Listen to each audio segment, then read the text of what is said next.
To a panel type setup, and we have as the women who are our clients and friends at the Renee Jones Empowerment Center who will share some of their stories.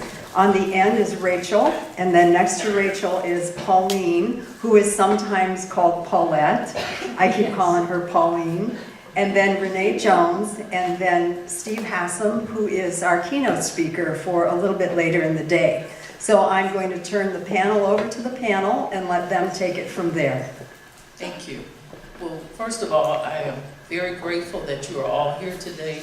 This is Human Trafficking Awareness Month, and this is one of two conferences that we try to do annually because we want to make sure that you are constantly made aware of what's going on in this field. And so every year, every time we do a conference, we're addressing different topics. That trauma is real important for us to understand.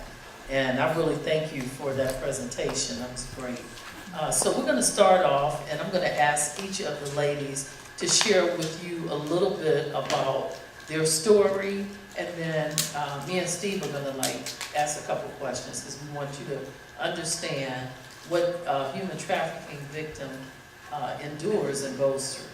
So first, I'm going to have the mic over to Rachel, who will share a little bit about her story. Hi, my name is Rachel. I've been off the streets for 15 years now. I was taken when I was 16 years old, and my trafficker put me into a truck stop off the Niles exit, known as the 76 truck stop in Youngstown. And back in the 80s, I couldn't go on the streets because the police were looking for me. So back in the 80s, I don't know if anybody remembers when a serial killer was out there killing girls from the truck stop and dumping them on the side of the highway. I had to work through that and dodge the police at the same time. So my trafficker would make me work, but if I was to get arrested, I would also get beat because I didn't run fast enough to get away from the police. Then I would have to go back out, make his money. So in order for me to not receive beatings from him, I did whatever he wanted. So as the police got hotter in that truck stop, he moved me to the state of New York. And he turned me out to the streets of New York in Manhattan. And I just have to say this. The weather that just passed, it was below zero. And the women there, when I got turned out to the streets of New York, all we was to wear was thongs, a bustier, and a jacket. So even though it was below zero weather, we were to be out there getting our money. And there was times where I would cry in doorways. And, but I couldn't let another pimp see me because then he would sweat me and I would get beat for that. But he took me there and I worked there for a couple years. And there was a nationwide broadcast after I hit the age of 21. My parents seen me on TV from Geraldo Rivera that I was walking between 28th and 29th Street on 12th Avenue. And that's how my mom and dad found out I was in New York City after 5 years. They didn't see me or hear from me until after 5 years. And my parents called New York and told them that I was only 17. And then the youth squad arrested me and had me go back home. But by then, I was so brainwashed, and so the street had already sucked me up that I left and went back to him. And I left and went back to him. I left the house, and it just started all back over again. And it was a continuing circle. And then one time I remember wanting to know where all the money was going that I was giving him. And I noticed he was doing all this funny twitching and everything. And then that's when he introduced me to freebasing. And he forced me to get addicted to freebasing cocaine. And so that he could have better control of me. So that's how I got addicted to crack cocaine. Then I didn't leave him until I was in the middle of my 20s, but I still had to support my habit. So all I knew how to do was work the streets. And then it continued from there. And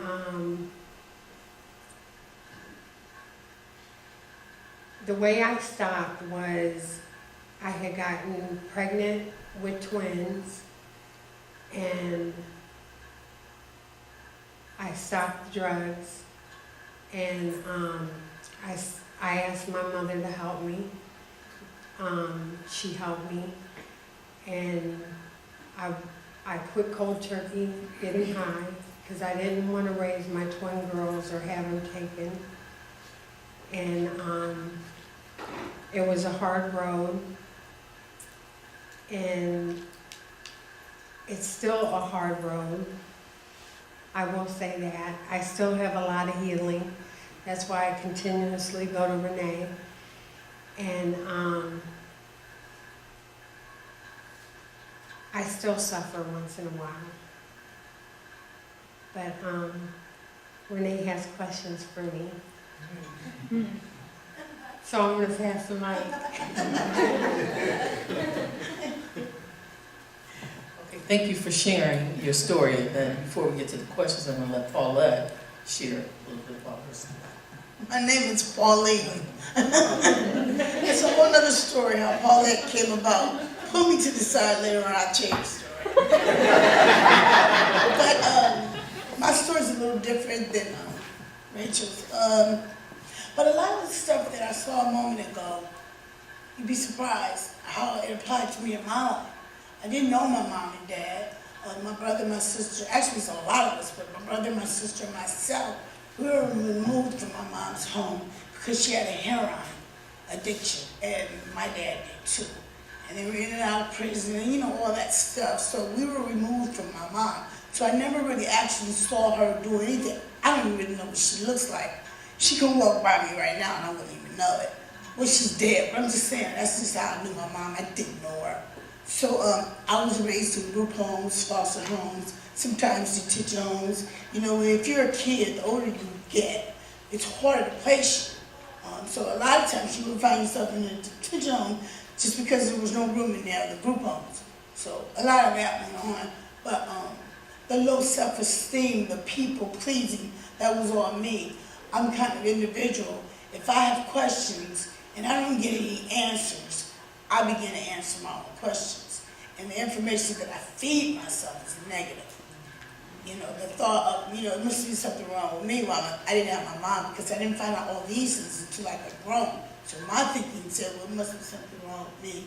So before I even did anything, my self-esteem was about this low, and it was very important for me to have you guys validate who I was, you know, and for me to feel good about myself. But as time goes on, I'm getting older, and when the group home, this is your mom, this is your mom, this is your mom, and all of this stuff. And I remember saying, I can't wait till I get grown. You know, because we had to come in the house when the street lights was on and all the kids was having a good time out there. And in my mind back then, she's just old. She's keeping us from having fun. When in reality, she's really looking out for us. But I didn't know what I didn't know. And my thinking was my mom anyway. That was my thinking, you know. And that was my doggone problem, my thinking. So I get in high school, and so it's easy for me to get hooked to drinking and smoking cigarettes and pitching quarters and shooting dice. I was just doing that because I wanted these people to accept me in their crowd. I'm already doing unhealthy behavior, not having even done anything. And that's time when I started out just smoking weed and then drinking a little brass monkey, and then what they call the woo now, but the sheep there. I'm 50, so that should help y'all. And I was just doing these things, and at the beginning it was just recreation, you know, kicking it, having fun. And then something happened. I crossed the line. You know, I used to be able to do it just on the weekends. But then Monday I go to school or I go to work and I, keep on do what I do. But after a while, it started from just the weekends to Sunday. And then, maybe to Tuesday. Well, on your birthday. On your birthday. And then it's raining. That's a good reason. And sun is shining. Let's celebrate, and somebody dead, oh God. And that was my, you know what I'm saying? A cycle began. And it was like, I didn't need a reason to do what I was doing. But when you're out there, you have to have some kind of come up. People just don't give you stuff out of the kindness of their hearts on the streets. If they're giving you something, you need to find out what's going on for real. There's something else going on. So I had to learn to do something. And in what I'm talking about my mind. In my mind, I thought I was just the code as far as sex. They told me that I had to have some kind of come up, some kind of hustle. I didn't know how to steal cars. I didn't know how to go to stores and steal clothes or nothing like that. And I couldn't sell drugs. I was my best dealer, man. My best customer. You can't make money smoking it all up, so that wasn't for me. And like I said, in my mind, I thought it was the coldest when it came to sex, so I figured I could do this. You go to the workhouse, do 6-7 months, and you go back out. I can handle that consequence behind that if I was to get caught, and that's what I did. And I went out there and I did things, and that didn't work out good at all. I ended up,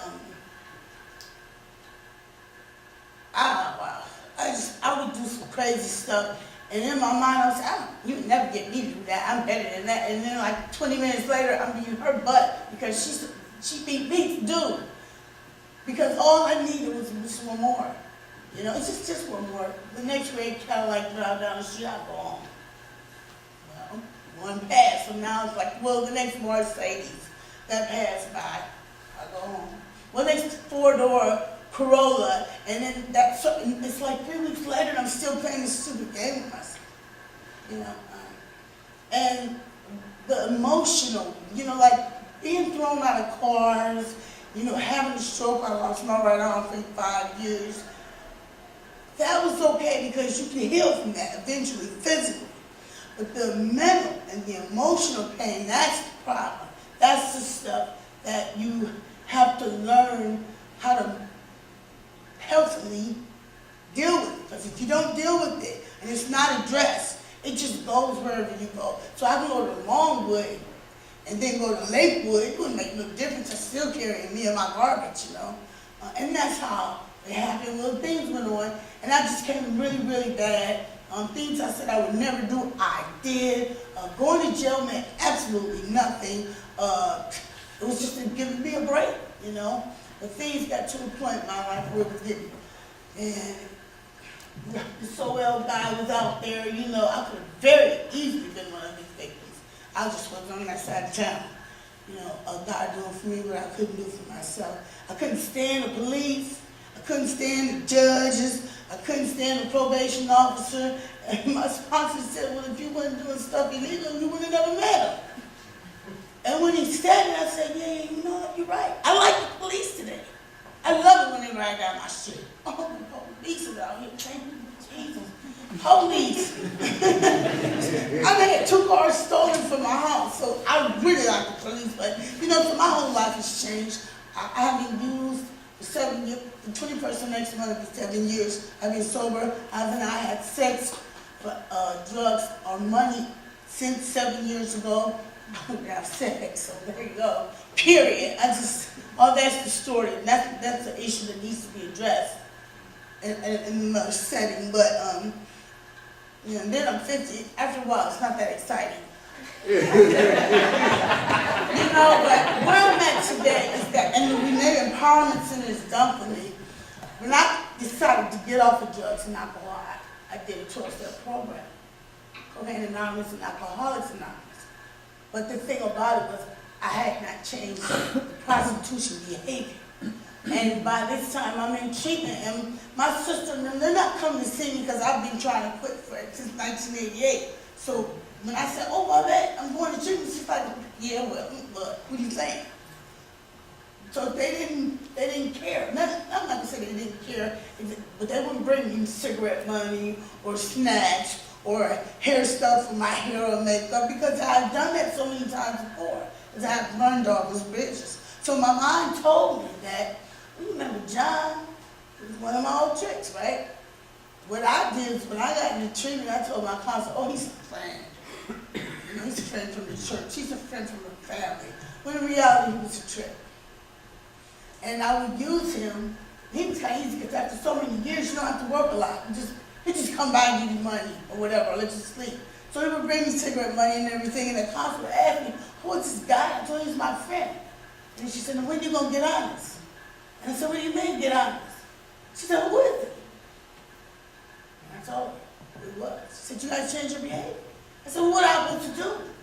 And I found out I was addicted to the prostitution just as much as I was addicted to the drugs. So I had to find a way to get out of that, Not just that, why when I walk down the street, I'm constantly doing this. I can't concentrate and stay focused, just going to the car, because every time I see a car, I'm thinking, is that a trick? Is that a trick? So my behaviors had to change, and I didn't know what to do. And when I inquired information to find out what I could do, there were no programs out there, none. It was just the one. You had to be in jail, and you had to be probated over to this prostitution group. I can't remember the name of it, but I wasn't about to go to jail to get no kind of help. I've been sober like a year or so, and I wasn't willing to go to jail or do anything illegal. So I did a lot of praying and a lot of searching. I mean, a nationwide van search through the city of Cleveland. And I went to this one place at this time. I'm now frustrated. I'm getting, I'm losing hope. Feeling hopeless, what am I going to do? And this church had one of her cards. And I called that day, and she asked me to come that night.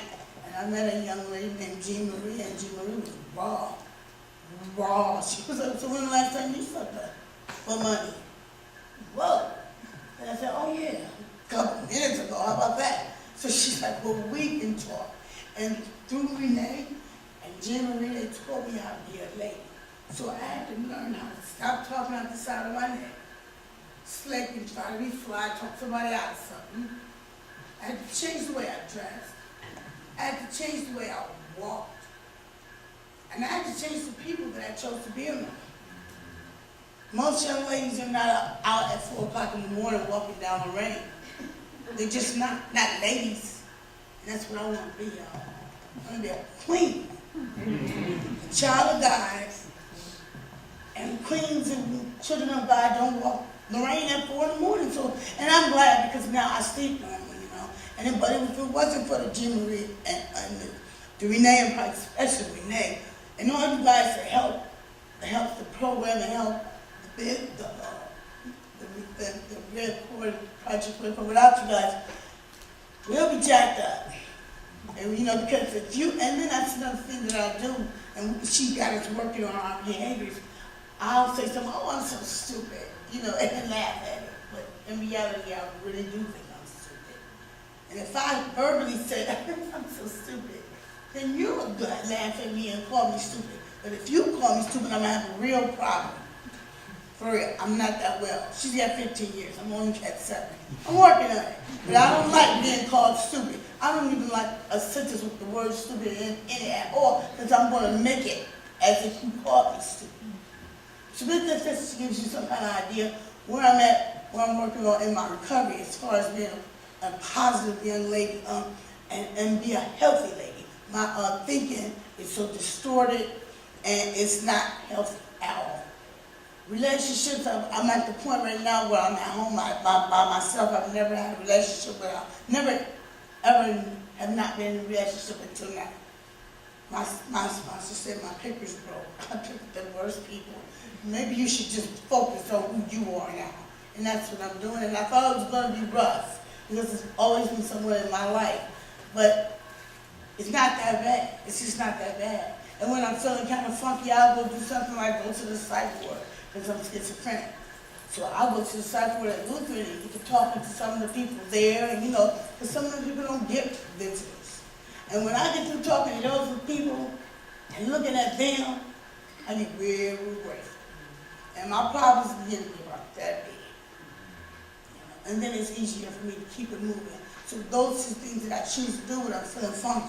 Because New Year's Eve, I wanted to, my house was all Christmassy and everything, but I knew if I had went home, I would have been like, oh, nobody loves me, everybody got a man with me. I said, no way. So I went to a meeting, and then I went to a sober dance, something, I had a good time. I had a real good time. People were sober, people were crying when the New Year was in, they were sober, and they had their lives and their kids and stuff back, and it was just a better, more positive space for me to be in than to have been at home, because I would have fed myself crazy information, and I would have been feeling some kind of way, and I don't believe God took me off the corner to be miserable and unhappy. So I just gotta practice positive things. Sometimes it's a little uncomfortable because I'm really comfortable in chaos. Because I know what to do. I know what to expect. I know how to handle myself. But when things is going good, sometimes that's a little scary for me. And I have people and a support group that I can talk to. Look, I don't know why I'm feeling like this. He said, well, you got anything heard from the police lately? I said, no. Is he on probation? No. He said, ta-da! I said, ta-da what? You're living a life like normal people. So if it's crazy that's going on, I'm fine. But when there's nothing going on, I think, what's wrong? What's wrong with this bitch? So anyway, look, let me shut up because I have y'all over here with your shoes off. Niggas in Indian style kicking it. But I just want y'all to know, man, you just don't know how good it makes me feel that there's someone out there who cares enough about us. Because see, we're considered nothing. We're considered garbage. You don't waste your time on them, because they're nothing but a bunch of drug heads. But it's a story behind each and every last one of us. Trust and believe that. But without you guys, we wouldn't have this opportunity. So I just want to thank you all for taking the time out of your day and in your life to even go to school and to learn all this stuff. Because that really tripped me out. That was true. And this was way before I picked up anything. Because I didn't have a mom and dad. And I thought there was something wrong with me. And I do destructive behavior. I'll mess with this guy. I don't love you. I don't care. I'm gonna make you love me. You're gonna marry me, because I'm gonna do all these things. And the reality of it is that I'm not gonna marry him. He don't want me. And then the one that do want me, I don't want him. So maybe I should just chill out for a minute and just focus on who I really am, because I really don't know who I am. I've always been you and you and you and you, whatever the occasion caused me to be, a chameleon, And today I'm learning about who I am, and that it's okay that I get afraid. I can cry. It's a lie. The Best Man's Holiday, don't watch that movie. Everybody say it makes you cry. I have not got the guts to watch the movie. I came in the house and my brother was in tears and I was laughing at him. So he goes on, I said, I'm going to watch this movie. I put it in, I'm like, I don't want to cry because I'm hard. I'm sober. Nobody even know it. Nobody knows if I watch it, but I just don't want to cry. So I need to look at that. Why don't I want to cry? That's something to look at. He's funny, but that's an issue. It has to be. why are you tripping, Pauline? Don't tell me, I'll go through it. Started, I'm not, my brother comes down, yeah, you brother, this is your brother. And he's my brother, he's a big dude. And if he crying, no, it's gonna really probably have me. God damn! I don't want to do that. It just makes me feel so weak and vulnerable. Y'all, all right. Holla at me after this group.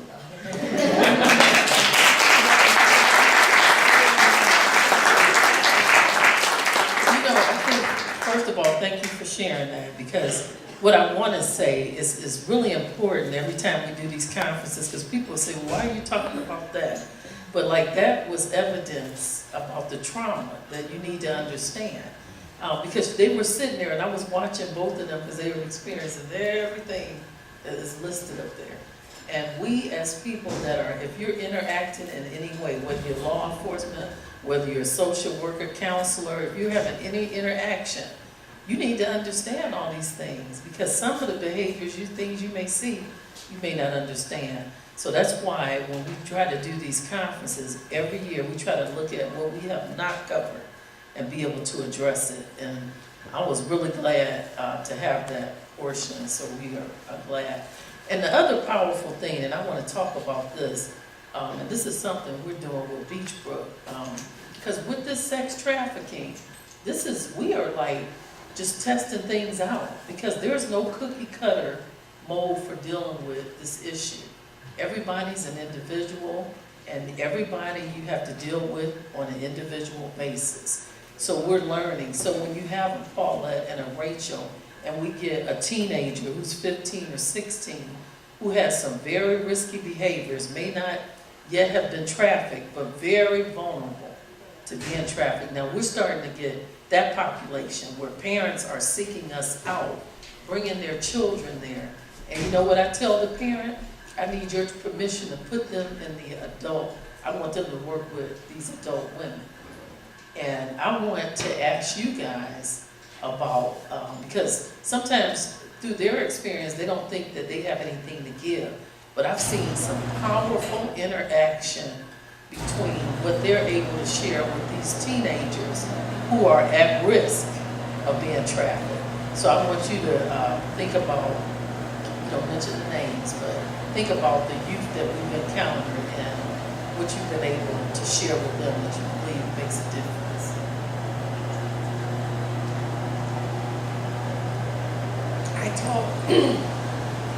I told one of the teens my story, and I could say that I probably saved her life. I really impacted her life, and she's made a turnaround in her life. And I think that's really powerful, because who can help you better than somebody that's been experienced it? And even though the parent was, like I have a good relationship, a lot of parents say that I'm open with my child. If anything happens, they'll tell me. No, they won't. Don't believe them. And, and I think that is so powerful. And it's just something we just experimented with. I asked the parent, I'm like, you know what?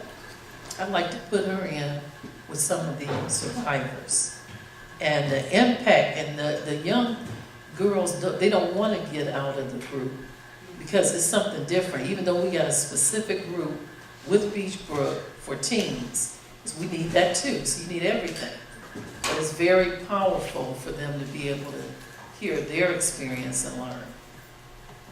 Usually teens are real hard, like nothing can break me down, but I had the girl in tears, and I thought I hurt her feelings, but actually, it really impacted her, and I was really touched that I worked in her life like that. That I could say that I saved her life like that, because she was doing really risky things on the internet. So I'm going to pass this over to Steve. First, I just want to thank you for your courage and your willingness to share. It was so touching. You're very strong, both of you. And I also want to comment that making jokes and humor is a great coping strategy. And I think we need to teach more therapeutic humor workshops. I think you could teach it because we I think that might be kind of yeah, I hear what you're saying, but for me, it's a mask. You know what I'm saying? And it's a way to protect myself and not dealing with issues, you know.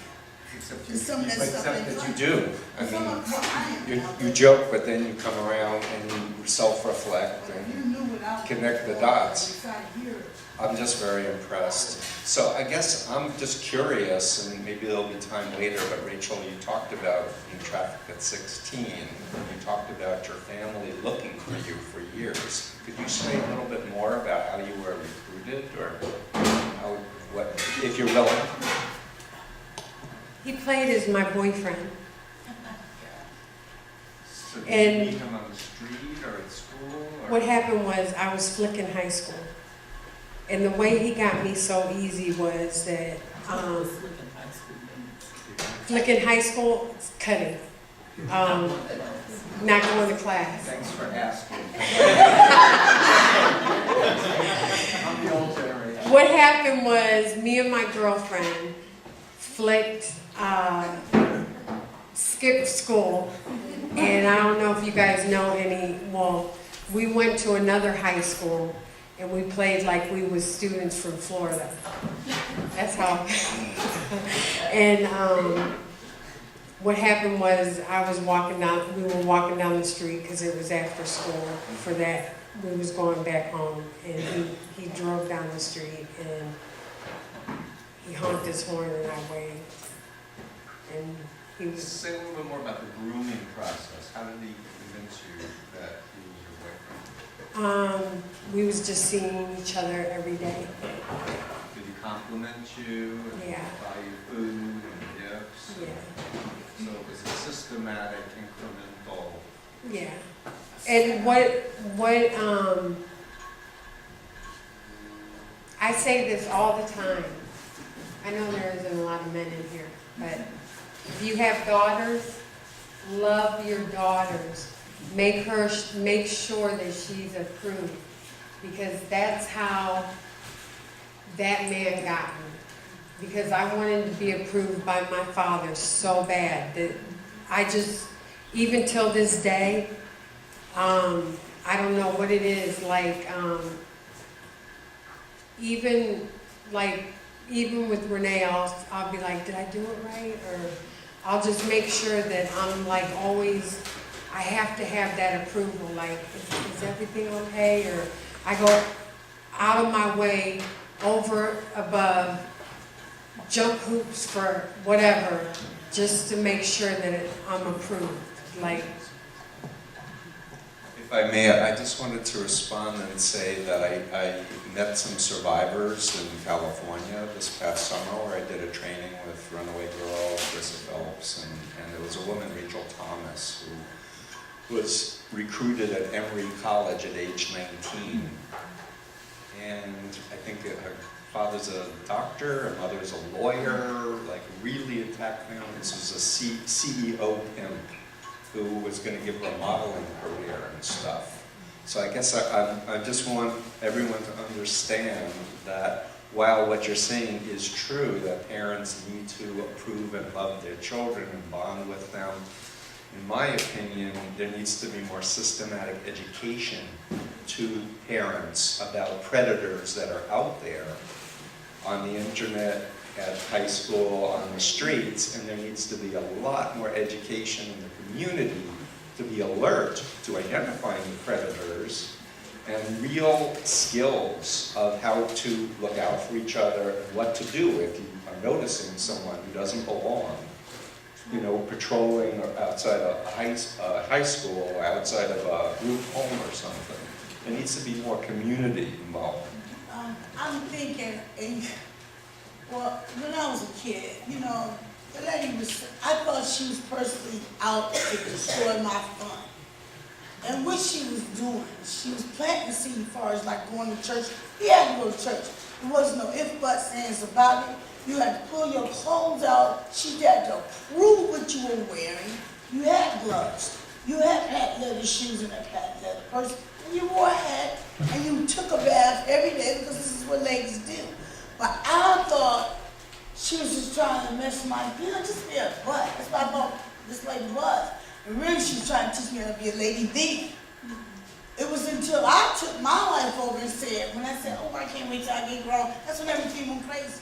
Before then, I didn't have to worry about lights and heat and clothes and food until I made a decision to take my own life over it. And now I'm 50, I pretty much have, well, I'm not gonna say nothing, but I should have had a house by now, maybe a family, you know.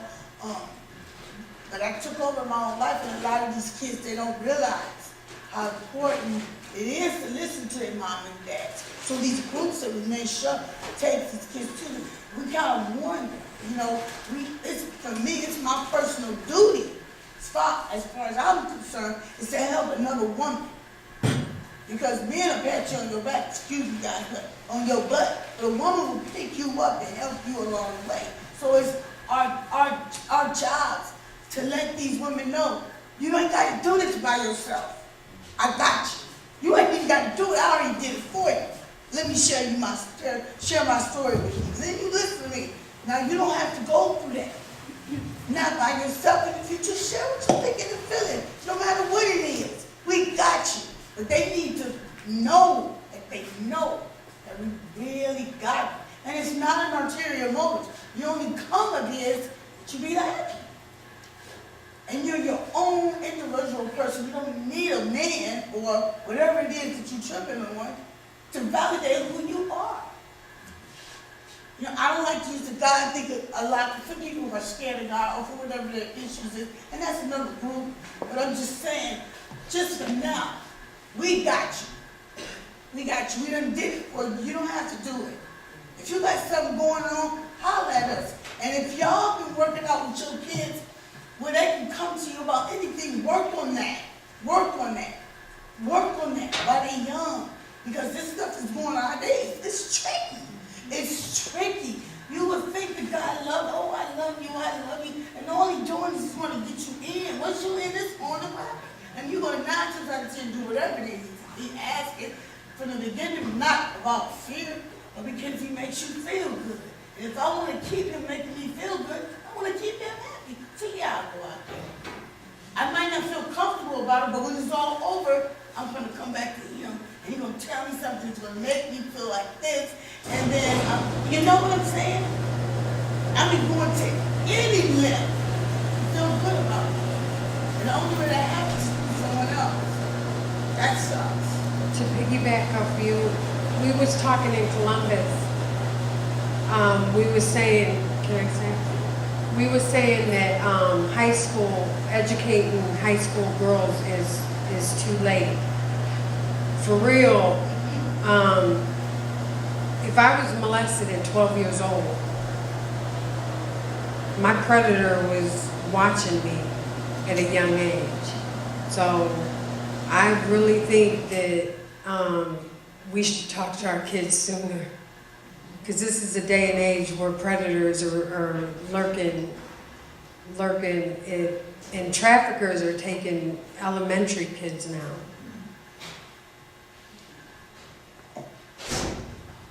So I guess I'll get my turn in an hour or so, but because I was in a mind control, brainwashed cult, which you'll hear a little bit more, and I've been working for almost 40 years now. It's my mission and my belief that former members are the models.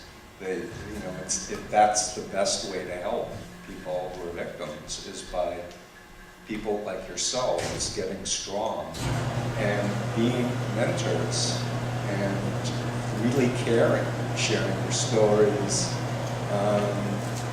And we have to just get over the stigma that's attached. And you all have stigma because of the sexuality piece, but tell anybody you were in the Moonies or you were in Scientology, people think you're crazy, you're stupid, there's something wrong with you, and they don't understand the deception and the mind control that I'll be speaking about later.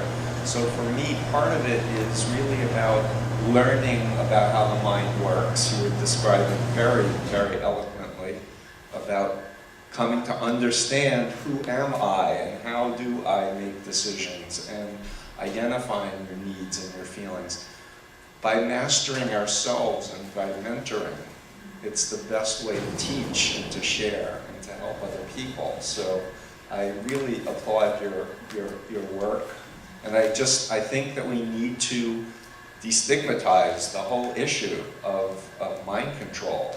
And I think that trafficking is just an example, a commercial cult, where the pimp and the trafficker is the culprit, the leader.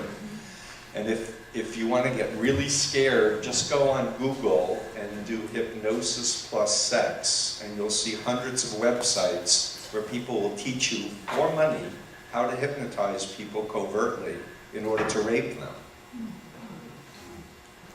That's where we are in 2014. The information about how to manipulate the mind is out there. And what's happening is cycles of victimization. So people who are victimized as children, a certain percentage go on to become predators. And we have to interrupt the cycle, and we have to do it early. And we have to make it a consciousness and awareness thing. And we do need to care about each other, ultimately. And you don't do to others what you don't want them to you. Sorry for preaching. I believe that our time is up. So we thank you. We just wanted you to be able to hear from survivors every time we do have a conference, so that you can get a picture of what's going on, what they've been through, and understand why we add all the things that we add on the agenda, so that you learn more and more about this issue, how to help people, and what we can do as professionals or in the community, because everyone plays a role. So thank you very much.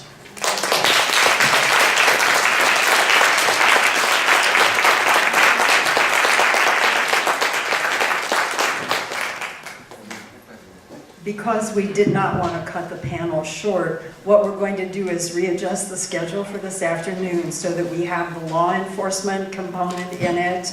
We have a speaker lined up for that also. So lunch is from